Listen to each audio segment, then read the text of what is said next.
Good afternoon, Mr. President. How are you? I'm pretty good. How are you? I'm fine. Great day in America. Great. Everyone's ready to go. So Jess, would you please call the roll?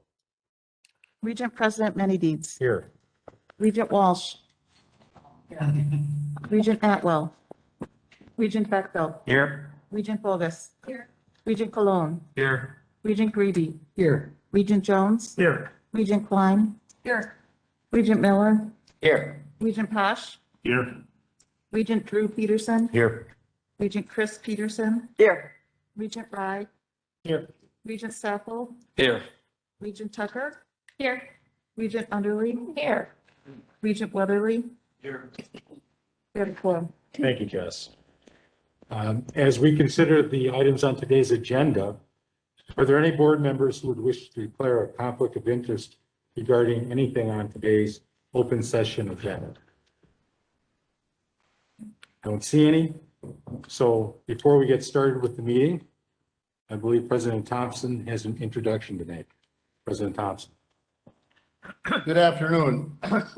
And thank you all for being here today and being involved with the greatest university system in America. I'd like to welcome Kate Burns, who was recently named to the permanent position of Provost and Vice Chancellor for Academic Affairs for UW Green Bay. While serving as interim provost beginning in the spring of 2020, Kate successfully managed 2 years of enrollment growth in arguably the most complicated circumstances higher education has ever seen.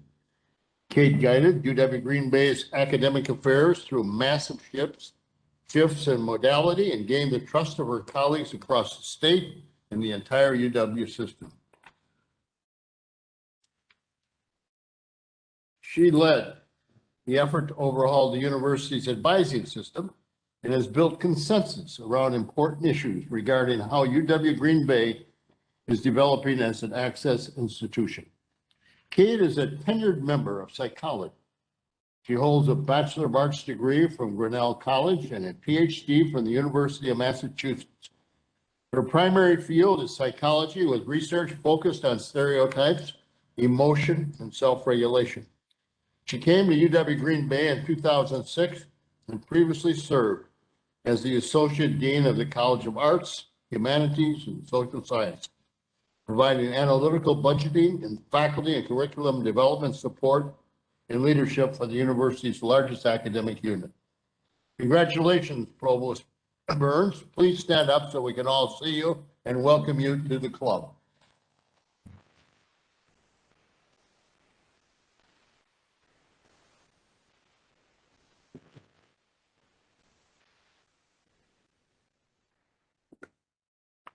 All right.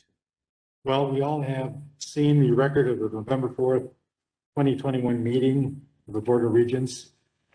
May I have a motion to approve the record, please? So moved. Second? Second.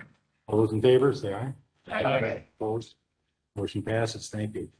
The report of the Wisconsin Technical College System Board of November has been provided. Are there any comments or questions anyone would like to make about that? All right. Seeing none, I would like to start off this next section, my report by welcoming you to the December Board of Regents meeting. It's hard to believe that we're already in December. It's like the last 12 months have just flown by, at least they have for me. I'd like to take this opportunity to thank everybody who has worked so hard at making the system great. Chancellors, provosts, student affairs officers, business officers, faculty, staff, students throughout the UW system. Thank you for all the work that you do and have done in the past year. To my colleagues, fellow regents sitting around this table, I thank you for taking the time out of your busy schedule to visit campuses, to become familiar with them, to learn what their problems are and what their strong points are, which are many. I also want to thank you for taking the time to have participation in numerous meetings, to read materials that takes away from your personal and business time. I really appreciate it. Thank you very much. Without that, we wouldn't be able to do the best job we can for the university system. So thank you to everybody. Now I'm going to go on with my official report, which will focus on two major ongoing searches. First, an update on the search for the successor to Becky Blank, the UW-Madison chancellor, who will be leaving us this next summer. Summer ever arrives based upon the weather reports.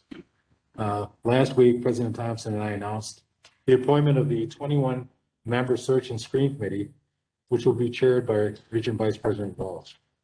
Professor Susan Agnes, Department Chair of the UW-Madison Department of Electrical and Computer Engineering, will serve as Vice Chair of the committee.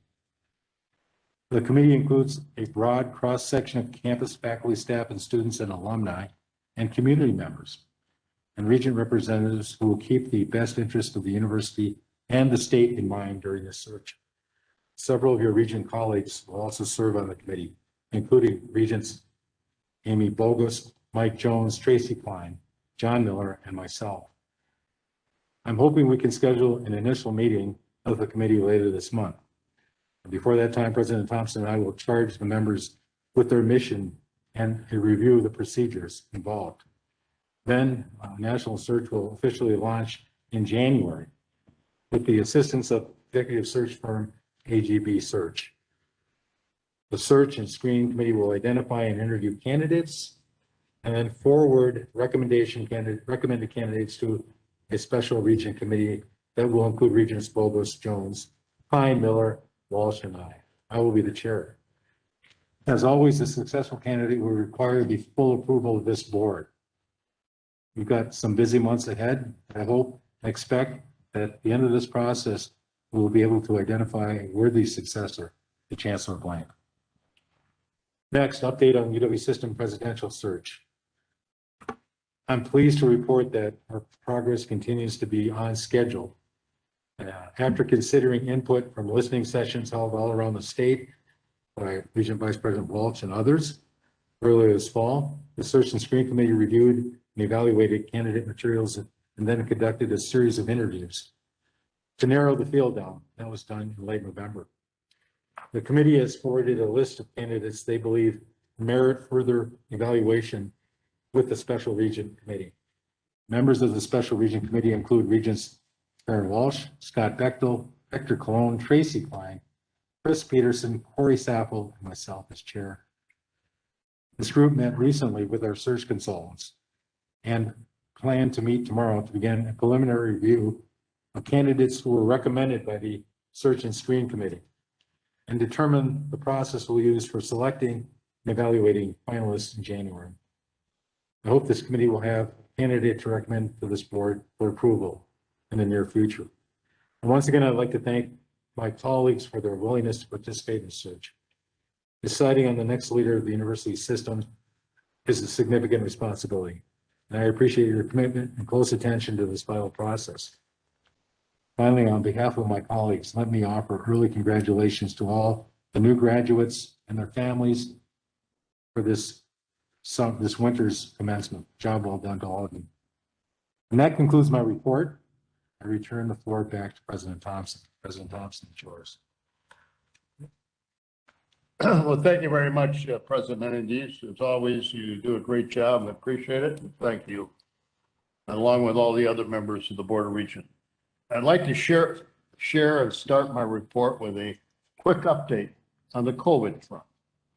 As you know, testing has been a critical element throughout our ongoing fight against the pandemic, and it has helped us keep our UW campuses up and running. Just when we thought we were behind it, getting in front of the Delta, we have another variant that comes into play. And our objective, of course, is always to keep our people safe and healthy, which was one of my top priorities right from the start. And with the support of the federal government, the UW system also expanded our search testing operations to offer this service to the general public as well. Last summer, it was estimated that UW has provided more than 1 million tests to students, faculty, staff, and community members across the state. To underpin our aggressive and largely successful campaign of encouraging people to get vaccinated, our universities have continued to offer testing services throughout the fall semester. Looking ahead and responding to anticipated needs, the UW now expects to continue to provide testing for the people of Wisconsin at the request of the state into winter and through the spring semester. This comes with considerable cost, of course, and we are in discussions with the state right now for reimbursement of testing expenses, which includes staffing. We're also discussing reimbursements for the tuition rebates we plan to continue for students who help provide valuable healthcare support at a time when our hospitals are stretched so thin for resources. When we initiated this program for nursing students and pharmaceutical students to do the testing and the vaccination, the hospitals and nursing homes were very excited. Once again, they're stretched to the nth degree, and once again, they're very happy that we're going to restart the program and help them out. While the state's challenges with COVID persist, I am proud of the way the UW system has led the way in helping the people of this great state have greater access to testing, vaccinations, and healthcare. We're primed to continue the fight. We're going to work closely with the governor's office in all of these efforts. This is just one more example of our renewed commitment to an expanded Wisconsin idea, where the UW system is ready, willing, and able to find solutions and be able to implement those solutions in order to help the state of Wisconsin. Innovation Hub. Early this morning, there was a lively panel discussion in the Ready Committee, moderated by Tom Still, President of Wisconsin Technology Council, and I'd like to follow up on that discussion with a few thoughts. The focus of the panel was how Wisconsin can successfully compete to become one of the vital research and innovation hubs that the federal government wants to invest in to help the United States stay competitive on the global scene. They also are investing in our institutions through the Department of Army for some computer courses. But this new innovation hub is something very special. In fact, it's expected that Congress is going to deliver a bipartisan, which is really unknown of, a bipartisan bill sometime early next year designed to rev up the nation's research infrastructure. The United States Innovation and Competition Act was recently passed in the Senate. A similar House bill known as the Endless Frontier Act was considered in the last session of Congress, but eventually separate components were passed as a series of separate bills. Both approaches promise delivery of as much as $250 billion to invest in the study of new technology. From a competitive perspective, other Midwestern states are already beginning to gear up for these anticipated federal funding opportunities. The University of Illinois has announced a $200 million collaboration with IBM and the state government. That collaboration includes plans for a discovery accelerator, which is going to be on the Champaign-Urbana campus, with the long-range goal of spurring breakthroughs in areas such as quantum computing, artificial intelligence, accelerated materials discovery, and sustainability. As all of you know that follow me or have been involved with me throughout my career, these things really get me fired up because I think this gives Wisconsin a chance to really be in the game. And the University of Wisconsin, Illinois, a second-rate university, no. The University of Wisconsin system is key to why this exciting collaborative effort between the university, the private sector, and government partners should work. Our two public R1 universities, UW-Madison and UW-Milwaukee, are major R&D players with deep expertise in areas such as biotechnology and genomics, advanced manufacturing and sustainability, artificial intelligence, and quantum computing, among others. Our flagship, UW-Madison, which has about $1.3 billion. It's always impressive when you look at how much money, federal money, comes into the University of Wisconsin at Madison. This is an annual research expenditure. It is recognized worldwide for its groundbreaking research enterprise. A list of its important discoveries is as impressive as it is long. Wisconsin is the place where scientific research virtually eliminated the debilitating disease of rickets, where blood thinners were developed to treat heart patients and provide blood clots, where new treatments for Alzheimer's disease were all developed, and where early work in RNA research eventually aided in the development of COVID-19 vaccines. All the vaccine companies, Pfizer and Moderna, used this and used part of our research in order to come up with the vaccine. In fact, UW-Madison alone has more than 70 funded research projects aimed at addressing the impacts of COVID-19. And it just doesn't stop there. This great state also has valuable expertise and experience at our comprehensive UW universities in areas including healthcare, engineering, and logistics that could add significant value. Further, UW already has a strong track record of successful collaboration with industry. This morning, for example, we heard from David Vasco, Senior Director for Advanced Technology at Rockwell Automation, about their work with UW-Milwaukee. It's highly successful joint effort that benefits both Rockwell and UWM. And a lot of us have seen that experiment and that operation work. It's fantastic. Other top flight partnerships between the UW and Wisconsin-based industry that spring to mind, including Johnson Controls and Oshkosh Corporation. And there are so many more businesses of all sizes, including thousands of startups that represent a vibrant ecosystem of innovation and entrepreneurship across the state. In fact, there are 3 partnerships that I'm going to be able to announce relatively soon between business and our universities that are going to be extremely exciting and breakthrough for our great system. Outside observers agree Wisconsin could be well positioned to be a dynamic and impactful hub for innovation. A 2019 report by the Brookings Institution ranked Madison #1 and Milwaukee #17. And its list of the top 35 markets identified as key locations for federal investment to support the growth of technology as well as innovation. Wisconsin, ladies and gentlemen, is a perfect place for these research hubs to thrive, with our universities and business partners serving as a foundation. Wisconsin truly has the capacity to co-invest in a way to spark innovation and raise the state's attractiveness for creating these academic industry partnership hubs. And I have no doubt that our private sector partners would be eager to join. In fact, many of them have already told me that they're just waiting to come in and be involved. Students, our future workforce, benefit from these collaborations as well. Of course, by getting the chance for hands-on experience in the field, which can give them a real competitive edge when they enter the job market after their graduation. Overall, this is a venture where the University of Wisconsin and the state of Wisconsin need to join forces to help make happen. For us, it's a natural extension of the Wisconsin idea.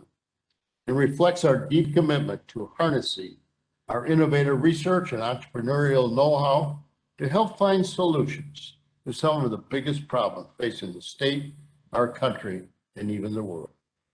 I appreciate the hard work of our congressional delegation on this important legislative effort, and we're going to continue to partner with them as they near the finish line.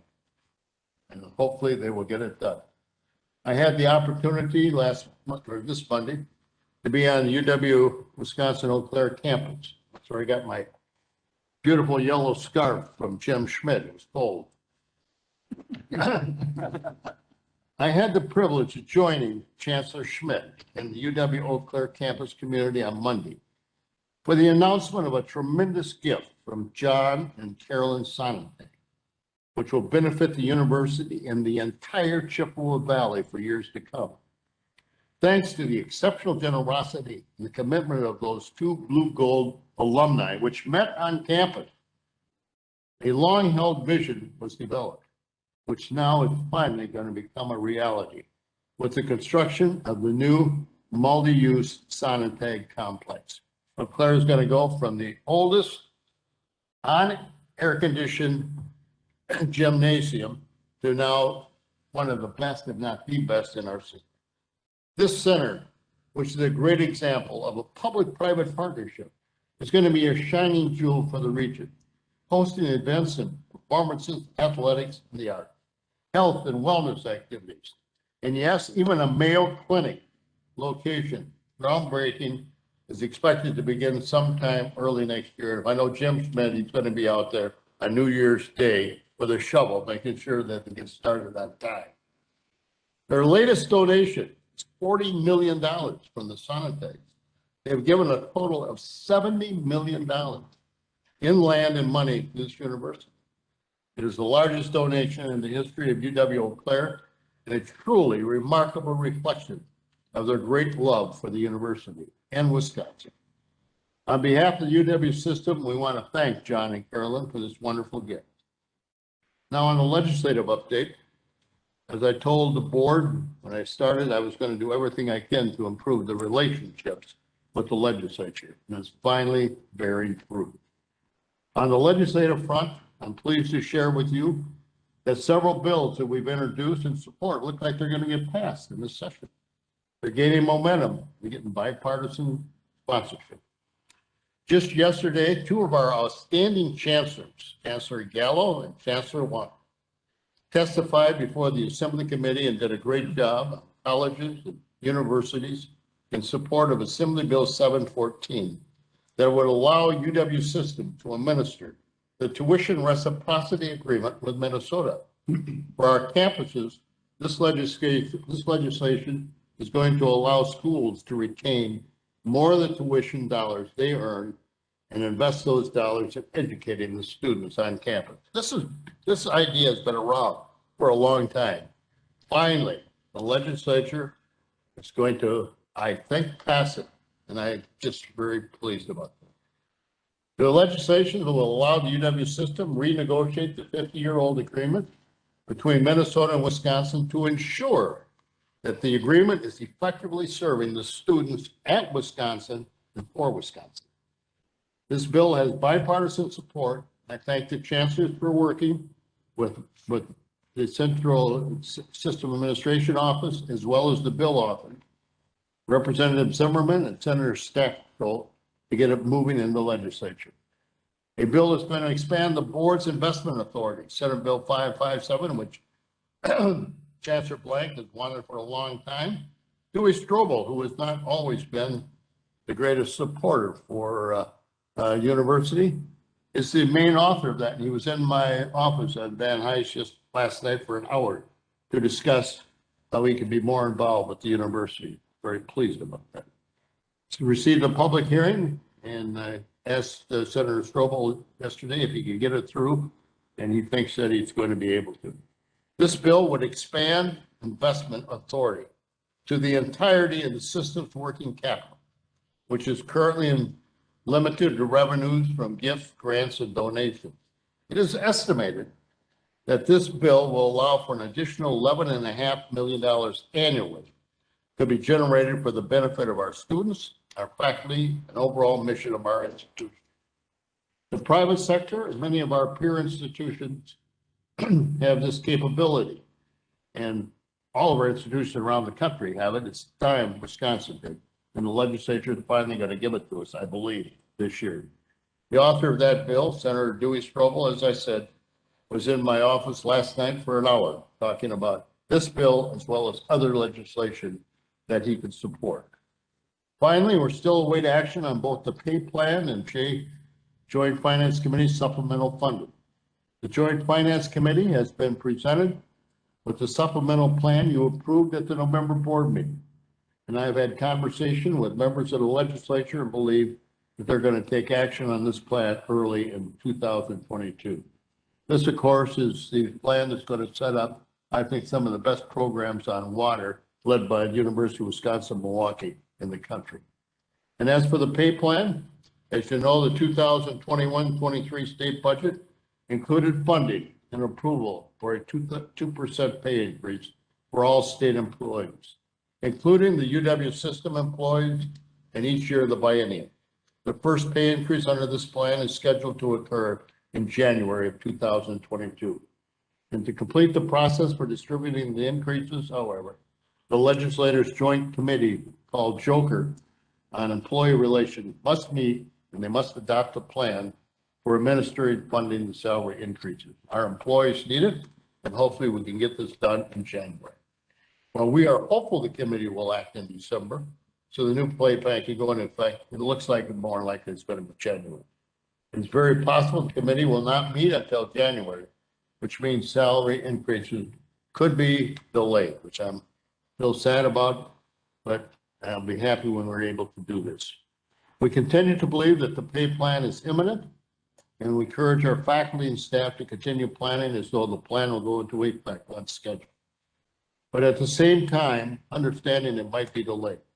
Our government relations team, which I think does a great job, led by Jeff Barant and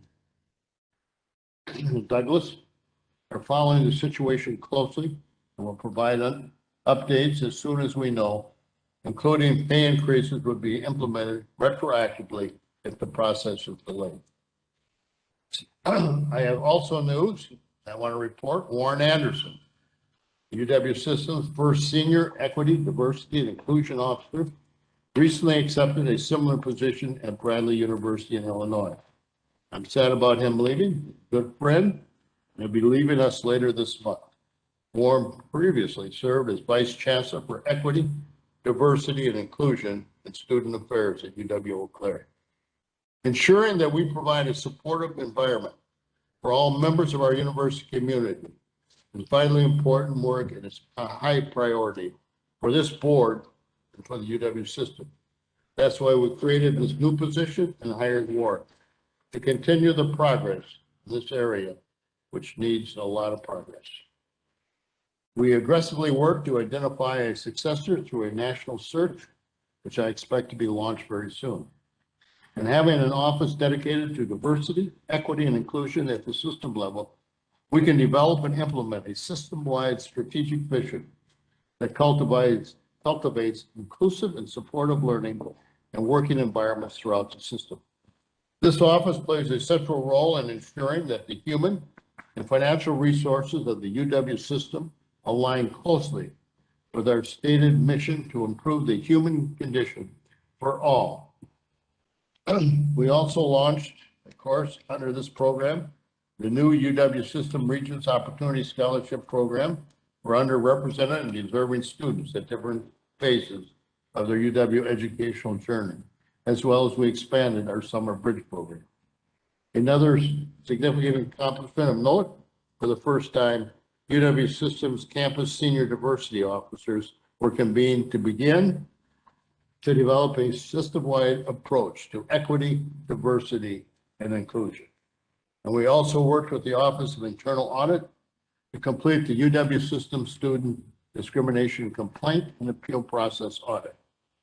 As I've told you all, this is critically important work, and we are committed to expeditiously identifying an equity, diversity, and inclusion leader who can help us continue to make strong progress in this area.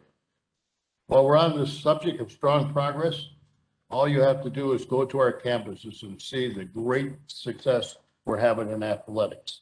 During my visit to Eau Claire, I had an opportunity to meet the women's volleyball team, recent winners of their first ever national championship. The Blue Goals won the NCAA division, which is an exciting moment for UW Eau Claire athletics. Congratulations to all. We have a huge number of successful UW athletes in teams all around the UW system, and Whitewater is playing for their semifinal national championship this week in Whitewater. And if anybody was watching basketball last night, I know Scott Bechtel and I were there. It probably was one of the most exciting basketball games that I've ever witnessed. Coming back from down -22 to winning by 6 points. Even Superior, when you were playing football, couldn't do that. That's true. Finally, the end of the year is often a very busy time, but it's also a very exciting time, especially for many students. In coming weeks, about 10,000 students all around this great system are expected to receive their hard-earned UW degrees. These graduates are the workers, the leaders, and the innovators. We're going to define the economy and culture of this great state moving forward. And the education they received at one of our UW universities has prepared them very well. Congratulations from the Board of Regents and from System to the class of 2021. I wish you great success. And especially thanks to the faculty, the staff, and the university communities and the families who supported these students as they progressed through their UW-Wisconsin experience. We know you played a key role in helping these 10,000 success stories happen. And that long but complete, and it concludes my report, President Menendez. I will turn this floor back to you. Thank you, President Thompson. As usual, a great summary of what's going on around the system. And I just want to thank you personally for all your advocacy, thoughts about what will make the university system better, and hard work that is not seen, but is in the background producing results. So thank you for that. Thank you, my friend. I think now we're going to move to go into closed session. So Vice President Walsh, would you read the motion to move into closed session? I move that the Board of Regents move into closed session to consider personal histories related to a UW Eau Claire honorary degree nomination as permitted by S 19.851 and F of the Wisconsin statute. Consider compensation adjustments for individuals with salaries that exceed 75% of the UW system president's salary as permitted by S 19.851 and C of the Wisconsin statutes. Consider two requests from UW Madison to approve salary ranges and authorizations to recruit as permitted by S 19.851 and C and E of the Wisconsin statute. Consider personal histories related to the naming of a facility at UW Madison as permitted by S 19.851 and F of the Wisconsin statutes. Deliberate regarding a recommendation for dismissal with cause of two UW Milwaukee faculty members as permitted by S 19.851 A and B of the Wisconsin statutes, and discuss ongoing personnel matters as permitted by statute 19.851 C and F of the Wisconsin statutes. Thank you. Do I have a second? Second. Jess, please take the roll. Regent President Menendez, Yes. Regent Walsh, Yes. Regent Atwell, Regent Bechtel, Regent Bechtel, Yes. Regent Bogus, Yes. Regent Cologne, Yes. Regent Grebe, Yes. Regent Jones, Yeah. Regent Klein, Yes. Regent Miller, Yes. Regent Posh, Regent Drew Peterson, Yes. Regent Chris Peterson. Yes. Regent Rye, Yes. Regent Saffold, Yes. Regent Tucker. Yes. Regent Underly. Yes. Regent Weatherly. Thank you. We'll take a few minutes